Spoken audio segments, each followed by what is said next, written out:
الحمد لله رب العالمين والعاقبة للمتقين والصلاة والسلام على أشرف الأنبياء والمرسلين وعلى آله وأصحابه أجمعين إلى يوم الدين. أما بعد فأعوذ بالله من الشيطان الرجيم. بسم الله الرحمن الرحيم.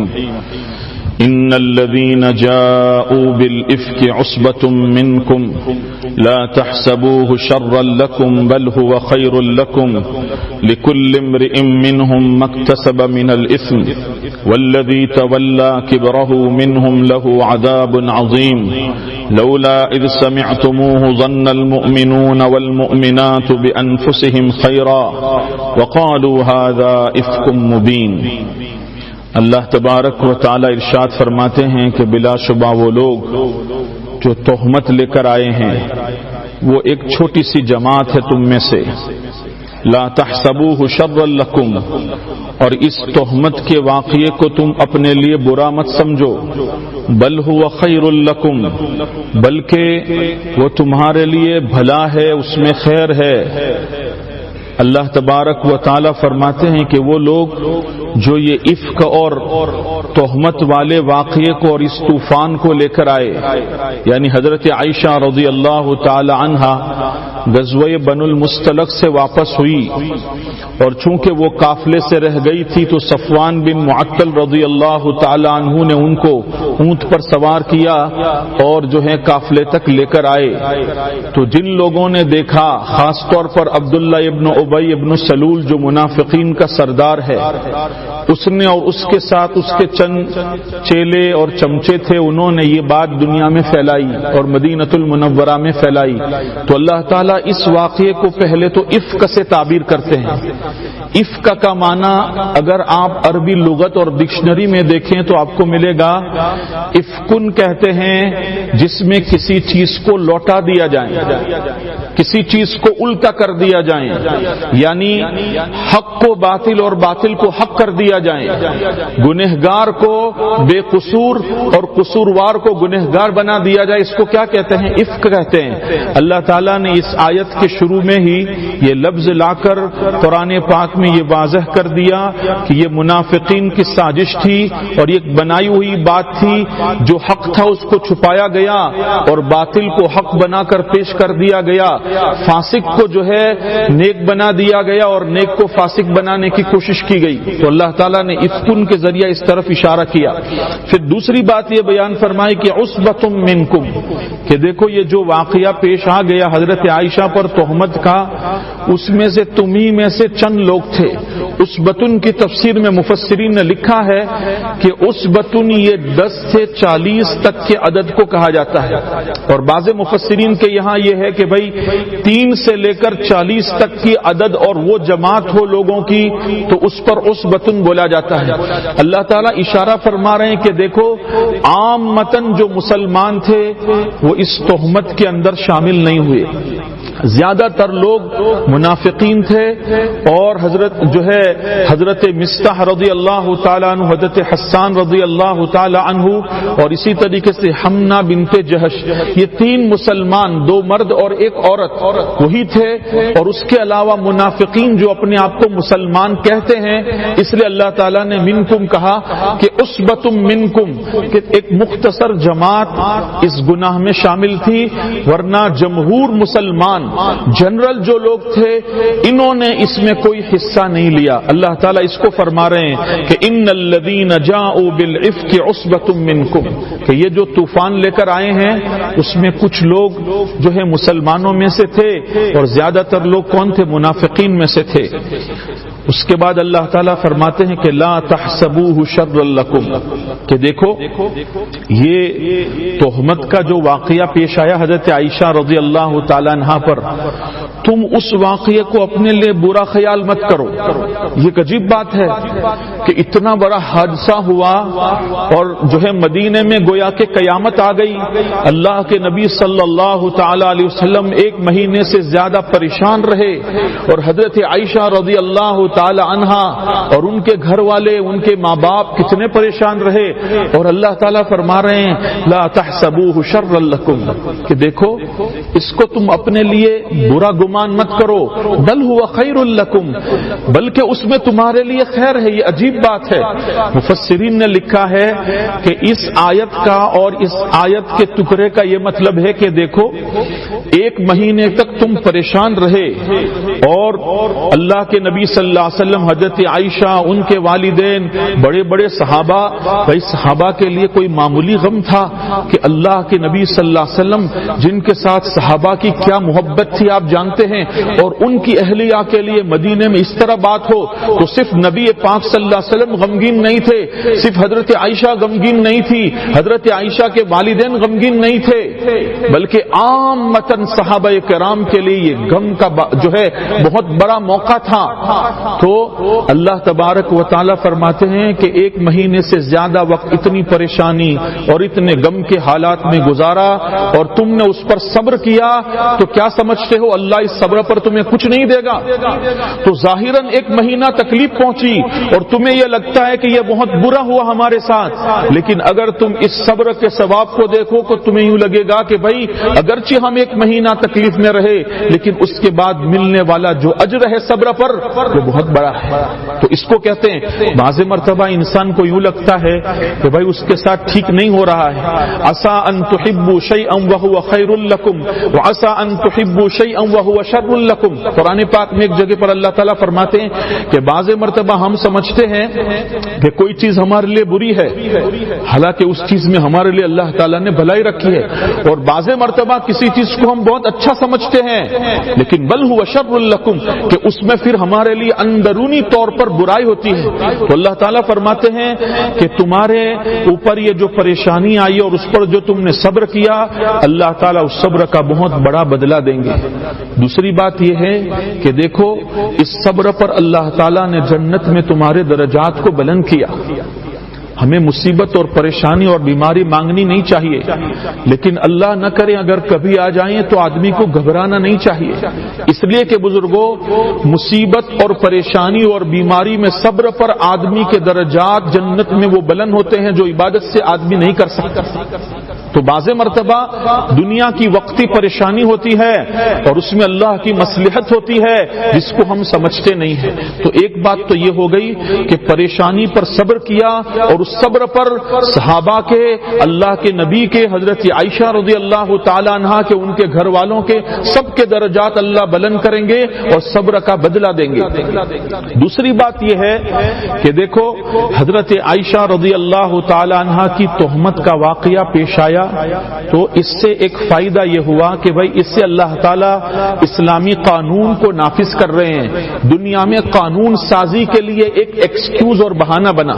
علماء نے لکھا ہے کہ دیکھو اللہ کے نبی صلی اللہ تعالی علیہ وسلم کے زمانے میں ایسے جتنے واقعات پیش آئیں تو یاد رکھو جن سے یہ گناہ ہوا، حضرت عائشہ کا تو یہاں گناہ ہوا ہی نہیں ہے، لیکن اس سے پہلے جیسے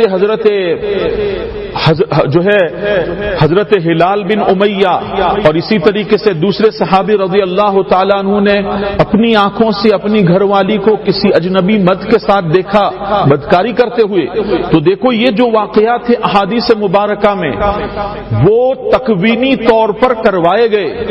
اللہ تعالیٰ کی اس میں مصلحت تھی کہ اس طرح کا واقعہ پیش آئیں اور پھر لوگوں میں اس کا چرچا ہو اور پھر لوگ اللہ کے حکم کا انتظار کریں اور پھر اللہ کا حکم نازل ہو تو قیامت تک کے لیے پریکٹیکلی شریعت پر عمل ہو جائیں۔ اس کو کہتے ہیں قانون سازی کی مصلحت۔ اسی لیے دیکھو جن جن لوگوں کے صحابہ میں سے ایسے واقعات پیش آئے وہ ان کے خباثت نفس کی وجہ سے نہیں تھے، تکوینی طور پر اللہ کی حکمت تھی۔ دیکھو ایک عورت ہے جن سے زنا ہو گیا، اس نے خود اللہ کے نبی صلی اللہ تعالی علیہ وسلم کی مجلس میں آ کر اپنے آپ کو پیش کیا کہ اللہ کے نبی مجھ سے گناہ ہوا ہے، آپ اسلامی قانون کے مطابق مجھ پر حد جاری کر دیجئے، میں آخرت میں اللہ کے عذاب سے ڈرتی ہوں۔ تو اللہ کے نبی صلی اللہ علیہ وسلم نے بہت کوشش کی کہ بھائی اس سے عذاب اور سزا ٹل جائیں، پھر اللہ کے نبی صلی اللہ علیہ وسلم دیکھا کہ بہت اصرار کر رہی. اب بتاؤ کسی کا نفس خبیث ہو تو وہ اپنے اوپر سزا کے لیے اصرار کر سکتا ہے؟ اس کا مطلب کیا ہوا؟ اس عورت نے بہت اصرار کیا. اللہ کے نبی صلی اللہ علیہ وسلم نے پوچھا کہ آپ حمل سے ہیں؟ کہا حمل سے ہیں. تو کہا آپ جاؤ, جب تک وضع حمل نہ ہو آپ پر کوئی حد جاری نہیں ہو سکتی. اللہ کے نبی صلی اللہ علیہ وسلم اس عورت کو بھیج دیا. اب جب تک وہ عورت خود نہ آتی اس پر کوئی حد نہ آتی, لیکن اللہ کا خوف جب اس کے یہاں بچے کی ولادت ہو گئی تو بچہ لے کر اللہ کے نبی صلی اللہ علیہ وسلم کی خدمت میں آئی اور کہا اللہ کے نبی مجھ پر حد جاری کر دیجیے. اللہ کے نبی صلی اللہ علیہ وسلم نے کہا کہ دیکھو یہ بچہ چھوٹا ہے, جب تک یہ بچہ کھاتا پیتا نہ ہو جائیں اور جب تک وہ تم سے مستغنی نہ ہو جائیں کہ اب تم اس کو تمہاری ضرورت نہیں ہے, وہاں تک حد قائم نہیں ہو سکتی. تو وہ بچہ وہ دودھ پلاتی رہی اور جب وہ بچہ اس قابل ہو گیا کہ کھانا پینا اس نے شروع کر دیا, اب ماں کے دودھ کی ضرورت نہیں ہوئی تو اس بچے کو روزی کے ساتھ لے کر اللہ کے نبی صلی اللہ علیہ وسلم کی خدمت میں حاضر ہوئی کہ اللہ کے نبی یہ بچہ کھاتا پیتا ہو گیا, آپ اللہ کا حکم مجھ پر جاری کر دیجئے, یعنی مجھ پر حد جاری کر دیجئے.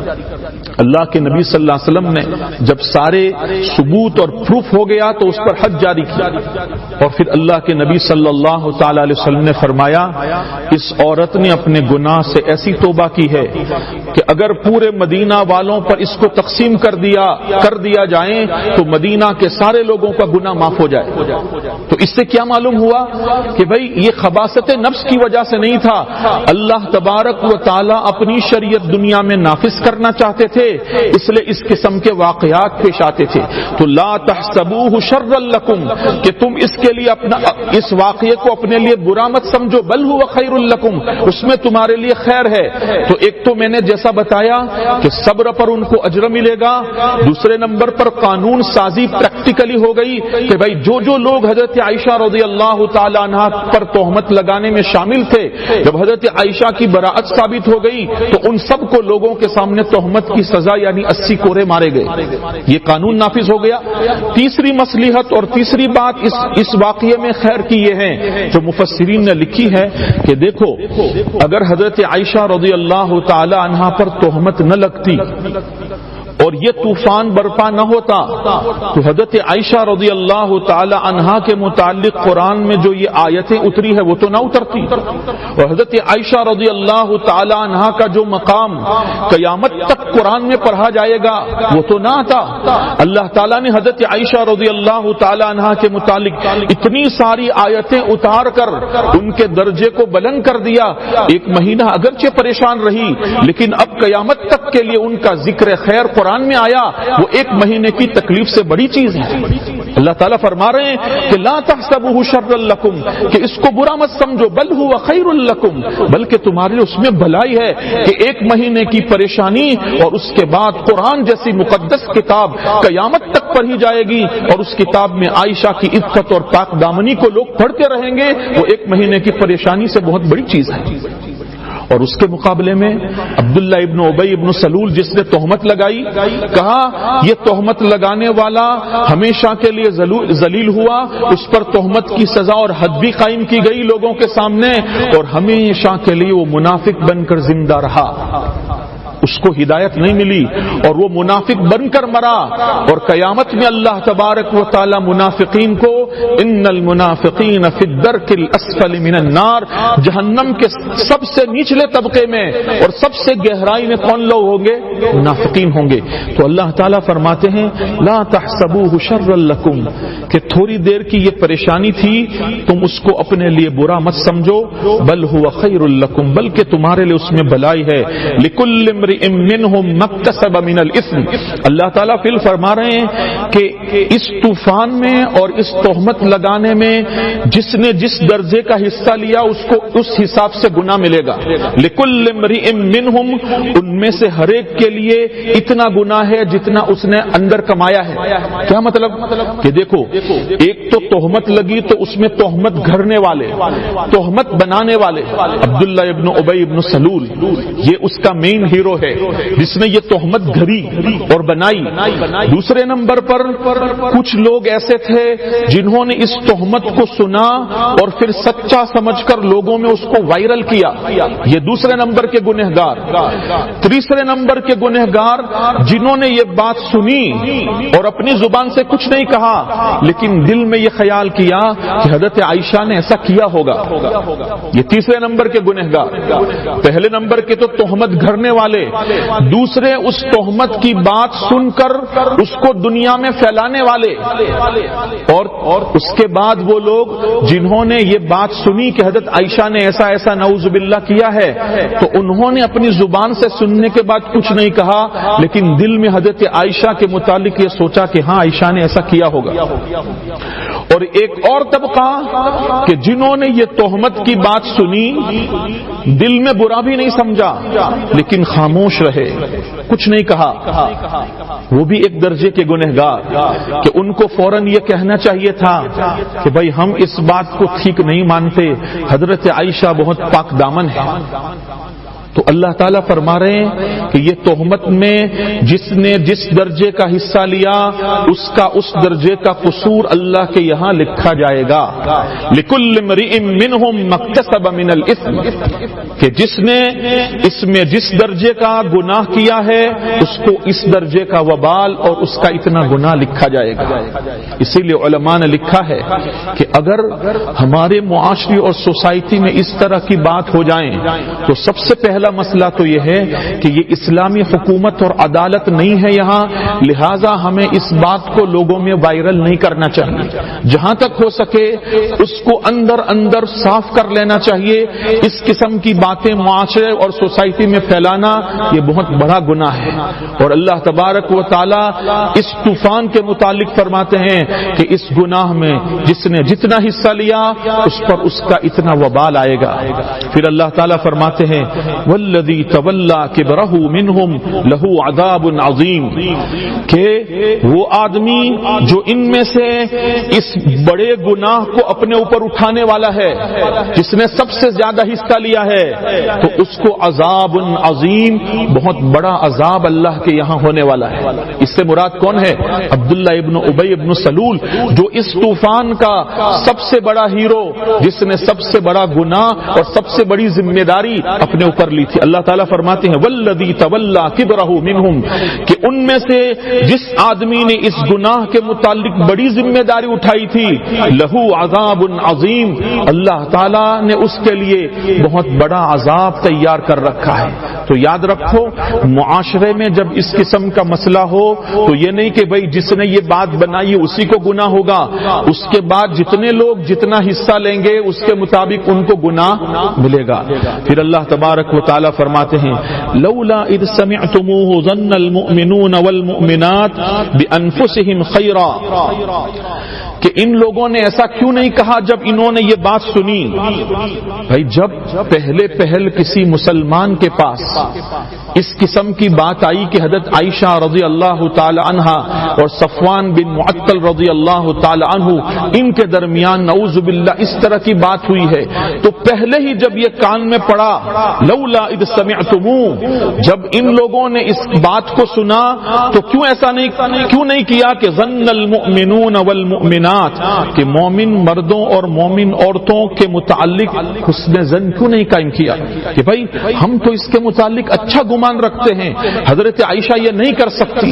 اور علماء نے لکھا ہے اس آیت کے تحت کہ ہمیشہ جب کسی کی برائی تمہارے سامنے آئے تو اس برائی کو اپنے ترازو میں تولو کہ کیا یہ برائی آپ کے متعلق آئے تو آپ اس کو سچا مان سکتے ہیں. دیکھو حضرت ابو ایوب انصاری رضی اللہ تعالیٰ عنہ کے متعلق اسی آیت کے تحت مفسرین نے لکھا ہے کہ جب یہ طوفان مدینے میں چل رہا تھا اور آپس میں باتیں ہو رہی تھی تو حضرت ابو ایوب انصاری رضی اللہ تعالیٰ عنہ ایک مرتبہ اپنے کام سے شام کو گھر آئے کام کرنے کے بعد، تو ان کی بیوی نے حضرت ابو ایوب انصاری رضی اللہ تعالیٰ عنہ سے کہا کہ حضرت عائشہ رضی اللہ تعالیٰ عنہ کے متعلق مدینے میں ایسی باتیں چلتی ہیں. عام طور پر اس معاملے میں عورتوں کو زیادہ جو ہے بات پھیلانے کی ایک فطرت ہوتی ہے، الا ماشاءاللہ ہر عورت کو ہم نہیں کہہ سکتے، لیکن عام طور پر ایسے جو معاملات ہوتے ہیں عورتوں میں یہ بات جو ہے ایک دوسروں کو کہنے کا ایک جو ہے رواج ہوتا ہے، اور یہ ان کی فطرت ہے۔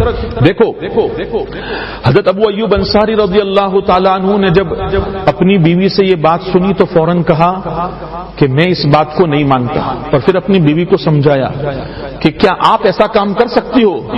تو ان کی بیوی نے کہا انا للہ، آپ کیسی بات کر رہے ہیں؟ تو کہا کہ جب آپ اپنے لیے یہ کہہ رہی ہو کہ میں ایسا نہیں کر سکتی، تو عائشہ رضی اللہ تعالی عنہا اللہ کے نبی کی بیوی ہے، وہ تم سے ہزاروں کروڑوں گنا زیادہ پاک دامن ہے، میں اس کے متعلق یہ بات کیسے مان سکتا ہوں؟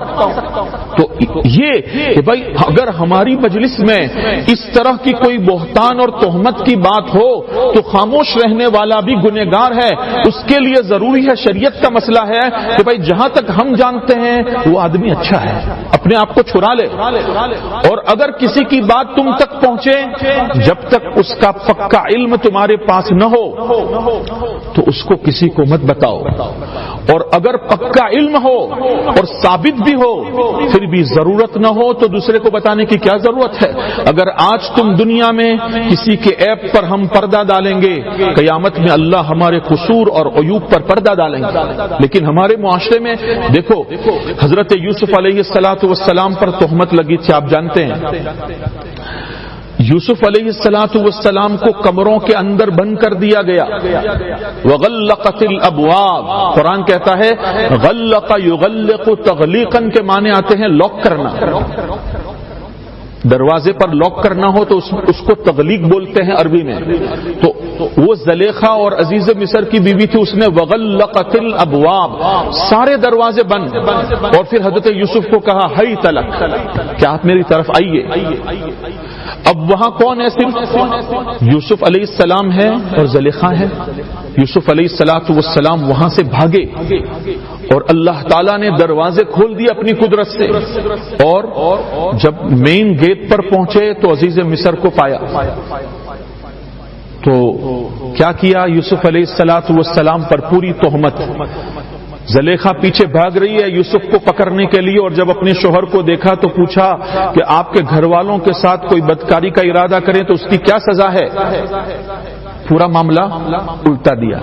اب دیکھو یہ جو پوری سٹوری ہوئی ہے وہ کس کو پتا ہے؟ یوسف علیہ السلام کو، عزیز مصر کی بیوی کو، اور عزیز مصر کو، تین لوگ جانتے، اس کے علاوہ کوئی نہیں جانتا۔ لیکن پھر آگے سورہ یوسف میں ہے کہ یہ بات پھیلتے پھیلتے ایسی ہو گئی کہ مصر میں جس کو بھی دیکھو وہ کیا بات کر رہے ہیں؟ یوسف اور Zulaikha, talk of the town آج کی زبان میں۔ تو یہ بات کیسے ریلیز ہوئی وہاں سے، اور یہ بات پھیلی کیسے؟ دیکھو یوسف علیہ السلام تو کیوں کہیں گے کسی کو یہ بات؟